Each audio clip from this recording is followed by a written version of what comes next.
కరీంనగర్ ఉమ్మడి జిల్లాలో ఎండలు దంచి కొడుతున్నాయి. ఉదయం 9-10 అయిందంటే బయటకు వెళ్లలేకపోతున్నారు జనాలు. మార్చి మొదటి వారంలోనే ఉష్ణోగ్రతలు 40 డిగ్రీల సెంటీగ్రేడ్ కు చేరుకున్నాయి. అయితే పగలంతా ఎండ, రాత్రంతా చలి లాంటి వాతావరణం ఉంటుంది. దీనికి కారణం గ్రీన్ హౌస్ ఎఫెక్ట్ అంటున్నారు వాతావరణ శాఖ నిపుణులు.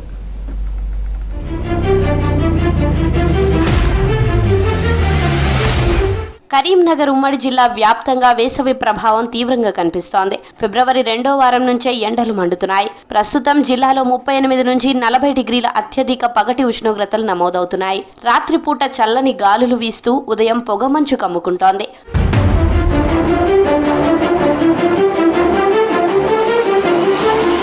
కొన్నేళ్లుగా కరీంనగర్ జిల్లా వాతావరణం పరిశీలిస్తే వేసవిలో ఉష్ణోగ్రతలు 50 డిగ్రీలకు కొంచెం అటు ఇటుగా నమోదవుతున్నాయి. 50 డిగ్రీల ఉష్ణోగ్రతలో పనిచేయడం ప్రమాదకరం. ప్రజలు ఇంటి పట్టునే ఉన్నా వడగాలుల ముప్పు తప్పడం లేదు.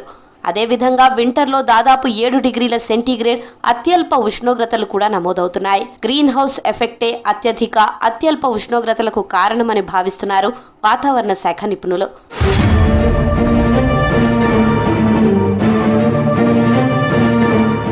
వాతావరణంలో 78% నైట్రోజన్, 21% ఆక్సిజన్ ఉంటుంది. ఇవి కాకుండా చాలా రకాల వాయువులుంటాయి. Nitrous oxide, carbon dioxide, methane వంటి వాయువులను గ్రీన్ హౌస్ గ్యాసెస్ అంటారు. ఉమ్మడి జిల్లాలో ఎన్టీపీసీ, జెన్కో విద్యుత్ ఉత్పత్తి సంస్థలున్నాయి. సింగరేణి గనులు, సిమెంట్ పరిశ్రమ, గ్రానైట్ క్వారీలు లాంటివెన్నో ఇక్కడ ఉన్నాయి. అందుకే ఈ ప్రాంతాల్లో గ్రీన్ హౌస్ గ్యాసెస్ ప్రభావం పెరుగుతున్నట్లు గుర్తించారు వాతావరణవేత్తలు.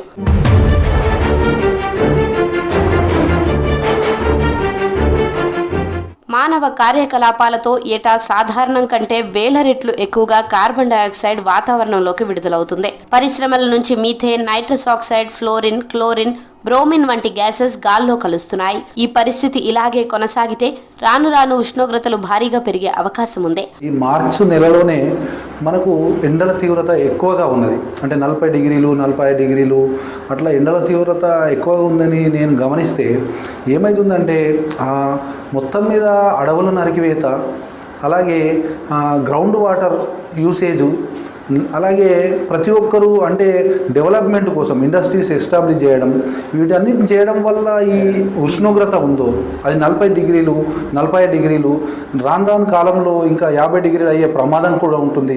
ఇప్పటికే జిల్లాలో ఏటేటా వడదెబ్బ మరణాలు పెరుగుతున్నాయి.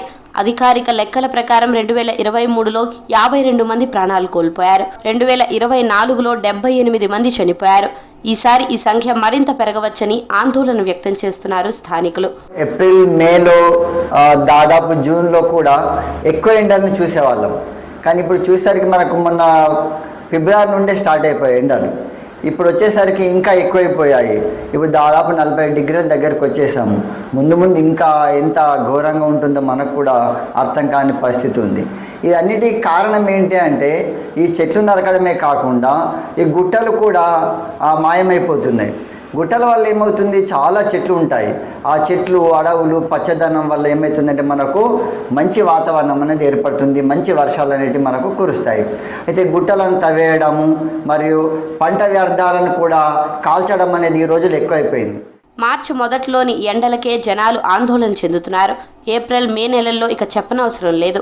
ఎవరికి వారే జాగ్రత్తలు తీసుకుంటూ ప్రాణాలు కాపాడుకోవాల్సిన అవసరం ఎంతైనా ఉంది.